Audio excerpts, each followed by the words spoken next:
Parce qu'ils n'ont pas que le désir de le chercher. Mais les laquelle ne sont pas disposés. Alors ce soir, mon frère, ma soeur, tu dois d'abord préparer ton cœur. Parce qu'en lisant ce passage, j'ai compris une chose. C'est que l'exaucement dépend aussi du cœur. C'est que l'accomplissement dépend aussi du cœur. C'est que l'insigne fait des dieux, dépend aussi du cœur. Homme de Dieu, les choses que tu espères, tu le recevras que si ton cœur est disposé. Alors, dispose ton cœur afin de déclencher les surnaturels. Il y a parmi les choses importantes dans la parole de Dieu qui est ton cœur. Tu dois beaucoup prier, c'est important. Tu dois beaucoup parler, c'est important. Mais la meilleure des choses, c'est de présenter un cœur pur auprès de Dieu. Parce qu'un cœur pur n'appelle pas que la présence de Dieu, mais un cœur pur appelle la présence de Dieu. C'est là que tu pourrais dire que les dieux que tu cherches est là. Les dieux que je cherche est là.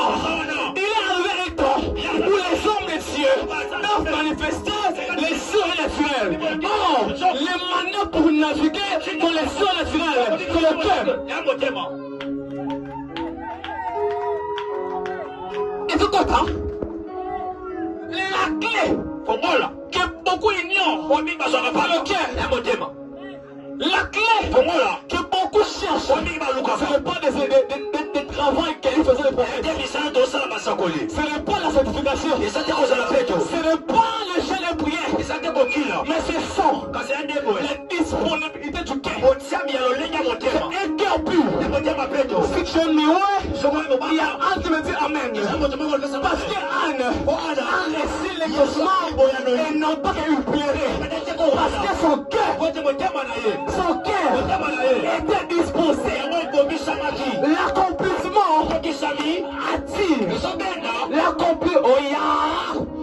L'exaucement est attiré par le cœur pur. Mon frère, ma soeur, tu pries, c'est bien. Tu gênes, c'est bien. Si tu parles en dedans, c'est bien. Mais purifie ton cœur. Car la purification du cœur affaiblit la résistance de Dieu. La disponibilité du cœur affaiblit la résistance de Dieu. Dieu peut se répondre de l'époque de Dieu parce que ton cœur est disposé. Ma prière, en ce lieu, tu disposes ton cœur, tu purifies ton cœur afin d'entrer dans les portails surnaturels.